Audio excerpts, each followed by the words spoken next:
Good morning students. हमने अपने पिछले व्याख्यान में जो है हम प्रकल्पना के स्रोत पर चर्चा कर रहे थे। उसी श्रृंखला के अंतर्गत हम आज देखेंगे कि किस प्रकार से जो है अनुसंधान और साहित्य एक अनुसंधानकर्ता के लिए प्रकल्पना का स्रोत हो सकता है। तो अनुसंधान और साहित्य मतलब अब तक जितने भी जो अनुसंधान कार्य किए गए हैं उनके आधार पर हम नई प्रकल्पना बना सकते हैं कि वे अनुसंधान आज के इस समाज में जो है लागू किए जा सकते हैं या नहीं किए जा सकते हैं।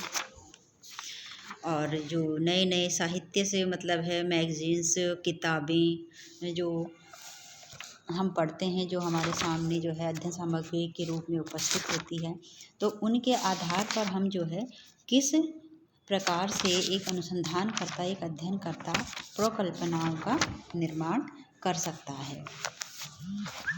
तो इसमें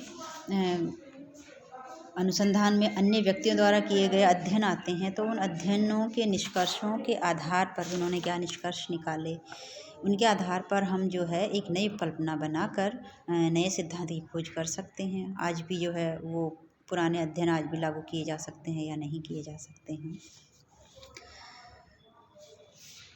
और इसी प्रकार से जो है विभिन्न प्रकार के लेख जो प्रकाशित होते हैं अखबारों में, मैगज़ीन में, पत्र पत्रिकाओं में, विभिन्न प्रकार के सर्वे और विभिन्न प्रकार के जो है सर्वे के आधार पर निकाले गए जो रिज़ल्ट्स होते हैं, उनके आधार पर हम जो है नई प्रकल्पनाओं का निर्माण कर सकते हैं और ये देख सकते हैं कि जो है वो आज भी समाज में अपने आप को स्थापित कर पा रही हैं या नहीं।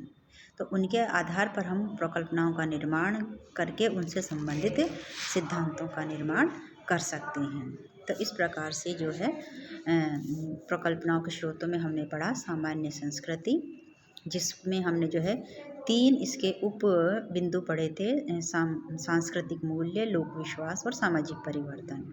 दूसरा बिंदु हमने इसमें देखा था वैज्ञानिक सिद्धांत, और तीसरा था सादृश्यताएं या समरूपताएं, और चौथा व्यक्तिगत अनुभव। और आज हमने लास्ट इसका पढ़ा है अनुसंधान एवं साहित्य का प्रकल्पना के निर्माण में योगदान। इन सब के साथ साथ जो है एक और अंतःप्रज्ञा, इंट्यूशन जिसे कहा जाता है, के आधार पर भी प्रकल्पनाओं का निर्माण जो है एक अध्ययनकर्ता द्वारा किया जा सकता है। लेकिन ये जो है साधारण प्रकल्पनाएं नहीं होती है। इस प्रकार की प्रकल्पनाएं जो है केवल महापुरुषों और आध्यात्मिक गुरुओं द्वारा भी अनेक निष्कर्ष अंतः प्रज्ञा के आधार पर दिए जाते हैं। इस पर हम कई बार लोगों को कहते सुनते हैं कि भाई मेरा मन ऐसा कहता है, यही उसकी अंतः प्रज्ञा कही जा सकती है। तो वो जो है अपने मन की आवाज़ जो है कि भाई मेरा मन ऐसा कहता है, ऐसा हो सकता है, ऐसा होना चाहिए, ऐसा होगा, तो वो कहाँ तक प्रूव हो सकती है। तो उनके आधार पर भी जो है प्रकल्पनाओं का निर्माण किया जा सकता है, लेकिन उनका परीक्षण करना जो है एक बहुत ही कठिन कार्य होता है। तो इस प्रकार से ये 5 और छठा जो है अंतःप्रज्ञा छठा आधार है, जिनके आधार पर एक अध्ययनकर्ता या अनुसंधानकर्ता के द्वारा प्रकल्पनाओं का निर्माण किया जाता है।